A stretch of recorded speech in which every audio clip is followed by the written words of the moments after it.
Hi guys, அனைவருக்கும் வணக்கம். இப்போ நம்ம என்ன பார்க்க போகிறோம் தெரியுமா? வேலூரை அடுத்த ராணிப்பேட்டை மாவட்டம் லாலாப்பேட்டையில் அமைந்துள்ள ஆதிசுயம்பு அருள்மிகு ஸ்ரீ காஞ்சனேஸ்வரர் திருக்கோவிலை பற்றி தாங்க பார்க்க போகிறோம். இக்கோவில் 1500 அடி உயரம் கொண்ட ஒரு பழமையான 1008 சுயம்புலிங்கங்கள் மற்றும் பாறைகள் நிறைந்த ஒரு ஆன்மீக ஸ்தலமாக கருதப்படுதுங்க. இம்மலை எங்கும் ஆச்சால், செந்தூரம், சரங்கொன்றை, மயில் கொன்றை போன்ற மரங்கள் நம்மால் பார்க்க முடியுதுங்க. மலையை ஏறிய பிறகு இடதுபுறம் திரும்பி படிக்கட்டு கடந்து பார்த்தீங்கன்னா ஒரு அதிசய காட்சியை பார்க்கலாங்க. அதாவது பார்த்தீங்கன்னா 1008 சுயம்புலிங்கங்கள் மிக பிரம்மாண்டமாக மற்றும் பார்ப்பவர்களை மெய் சிலிர்க்க வைக்கும் விதமாக நமக்கு காட்சி தருதுங்க. இவற்றின் எதிரில் பார்த்தீங்கன்னா சுயம்புவாக எழுந்தருளிய காஞ்சனகிரீஸ்வரர் நந்தியும் மிக அழகாக நமக்கு காட்சி தராருங்க. இதே இடத்துல பார்த்தீங்கன்னா ஸ்ரீ சிவஞான சுவாமிகளின் ஜீவசமாதியும் பார்க்க முடியுங்க. இவர் சுமார் 80 ஆண்டுகளுக்கு முன் ஈசன் அருளால் இந்த மலையை பற்றி அறிந்து கொண்டு வந்தாருன்னு சொல்கிறாங்க. இவர் பார்த்தீங்கன்னா மலேசியா தொழிலதிபருங்க. அதாவது பார்த்தீங்கன்னா மலேசியாவில் ஒரு தொழிலதிபராக இருந்தாதுங்க. 1938 ஆண்டு முதல் தமது ஆயுள், உழைப்பு, சொத்துக்கள் முழுவதையும் இந்த மலைக்காகவே அர்ப்பணித்து இங்கேயே வாழ்ந்து வந்தார்னு சொல்கிறாங்க. பிற்காலத்தில் இவர் பெற்ற சித்துக்களால் இங்கே வரும் பக்தர்களின் கஷ்டங்களை போக்கி அருள் செய்ததாகவும் மற்றும் இவர் பார்த்தீங்கன்னா 1973 ஆண்டு டிசம்பர் 8ஆம் நாள் ஜீவசமாதி அடைந்ததாகவும் சொல்கிறாங்க. நம்ம பார்த்துட்ருக்கோம் இல்லைங்க, இங்கே தாங்க அவருடைய ஜீவசமாதி இருக்குது. அதாவது பார்த்திங்கன்னா லிங்கங்களுக்கு எதிரில் இருக்குங்க. நாங்கள் போகும்போது இங்கே கட்டிகிட்டு இருந்தாங்க, வேலைப்பாட்டு நடந்துருந்ததுங்க. இக்கோவிலோட வரலாறு என்ன சொல்லுதுன்னு பார்த்தீங்கன்னா, கஞ்சனன்ற அசுரன் இந்த மலையில் சிவபெருமானை நோக்கி, அதாவது திருவலத்தில் உள்ள திருவலநாதரை நோக்கி வெகு காலம் கடுமையாக தவம் இருந்ததாகவும் ஈசன் அவருக்கு காட்சி தராததாகவும் இதனால் கஞ்சனன் ஈசனிடம் கோபம் கொண்டதாலும் திருவலத்தில் உள்ள திருவலநாதருக்கு அபிஷேகம் செய்ய இங்குள்ள குளத்தில் நீர் எடுக்க வந்த அர்ச்சகரை அடித்து உதைத்து விரட்டியதாகவும் நாளும் நம்மை பூஜிக்கும் அர்ச்சகரை அடித்து துன்புறுத்திய கஞ்சனின் செயலை கண்டு சிவபெருமான் மிகவும் கோபத்துடன் நந்தி பகவானை அழைத்து அசுரனை வதம் செய்து வரும்படி ஆணையிட்டாராங்க.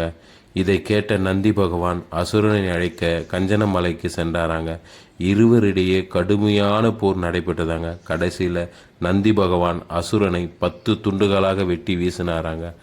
அந்த அசுரனை எந்தெந்த உறுப்புகள் எங்கெங்கே விழுந்ததோ அந்தந்த உறுப்புகளின் பெயரிலேயே அந்தந்த ஊர் பெயர்களால் அழைக்கப்பட்டதுன்னு சொல்கிறாங்க. அதாவது பார்த்திங்கன்னா தெங்கால், அதாவது கால் பகுதிங்க. வடக்கால் அப்படின்னா கால் பகுதிங்க. அதே மாதிரி பார்த்திங்கன்னா மணிக்கை, எமயம்பட்டுங்க. அவரக்கரை, அதாவது ஈரக்குலைங்க. லாலாப்பேட்டை, இதயம்ங்க. சிகைராஜபுரம், தலைப்பகுதிங்க. குகையநல்லூர், இடுப்பு பகுதிங்க. மாவேரி, மார்பு பகுதிங்க. அந்த மாதிரி இந்த ஊர்கள் பெயர் இன்னுமே இதே மாதிரி தாங்க அழைச்சிட்டு வராங்க. வதம் செய்யப்பட்ட பிறகு அசுரனின் ஆன்மா ஈசனிடம் மன்னிப்பு கேட்டதாங்க. ஈசன் மனமிறங்கி எங்கெங்கே அவருடைய இரத்த துளிகள் விழுந்ததோ அங்கே எல்லாமே சிவலிங்கமாக மாற்றி முக்தி கொடுத்தார்னு சொல்கிறாங்க. இன்றுமே தைத்திங்கள் 10ஆம் நாள் அசுரனுடைய உடல் பாகங்கள் விழுந்த ஊர்களுக்கு சென்று திதி கொடுப்பத வழக்கமாக இருக்குதுன்னு சொல்கிறாங்க. திருவலத்தில் உள்ள நந்தி பகவான் சிவனுக்கு எதிர் திசையில் கஞ்சனமலையை பார்த்தபடியே இருப்பாருங்க. காரணம் என்னன்னு பார்த்தீங்கன்னா, இந்த மாதிரி மீண்டும் எந்த அசுரனும் வரக்கூடாது என்று இந்த மலைக்கு காவலாக இருப்பாருங்க. இம்மலையில் ஜோதிலிங்கேஸ்வரர், காஞ்சனேஸ்வரர், முருகர், சப்த கன்னிகள், ஆஞ்சநேய பகவான் மற்றும் ஐயப்பன் மற்றும் பெருமாள் என அனைவரும் இந்த மலையில் நமக்காக காட்சி தராருங்க. இதோ தெரியுது பார்த்தீங்களா அந்த படிக்கட்டு, அதாவது மேலே ஐயப்பன் கோயில் இருக்குங்க. இங்கே கீழே பார்த்தீங்கன்னா 18 படிகள் கருங்கற்களால் செய்யப்பட்டிருக்குதுங்க. யாரையும் இந்த படிக்கட்டு வழியாக ஏற வரதில்லைங்க. அதே ரைட் சைடு ஒத்தடி பாதை இருக்குங்க. அந்த ஒத்தடி பாதையில் மேலே ஏறி போய் ஐயப்பன் அப்படியே பார்த்துட்டு மேலே கன்னிமூல கணபதி இருக்காங்க. அப்படியே பார்த்துட்டு நீங்கள் அந்த மலையோட வியூ பாயிண்ட் பார்க்கலாங்க. அது கண்டிப்பாக நீங்கள் வந்து ஒரு வாட்டி பாருங்கள். கஞ்சனன்ற அசுரன் தவம் இருந்ததால் இம்மலைக்கு கஞ்சன மலை என்று பெயர் இருந்ததுங்க. நாளடைவில் பார்த்தீங்கன்னா காஞ்சனகிரி என்று பெயர் மாறிச்சுங்க.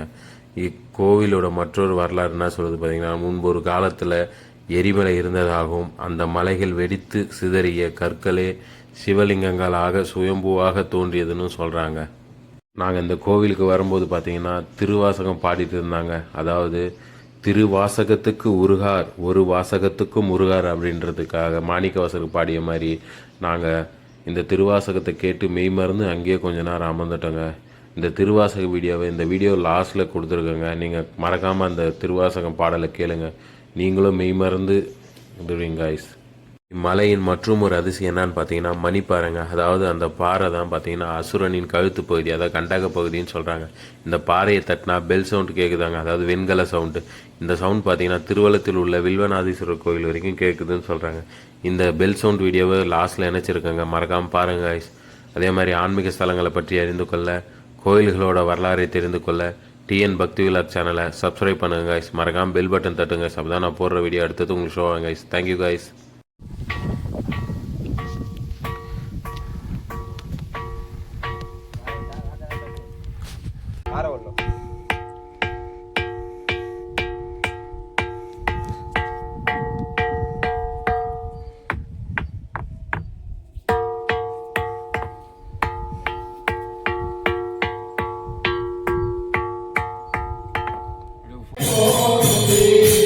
Dev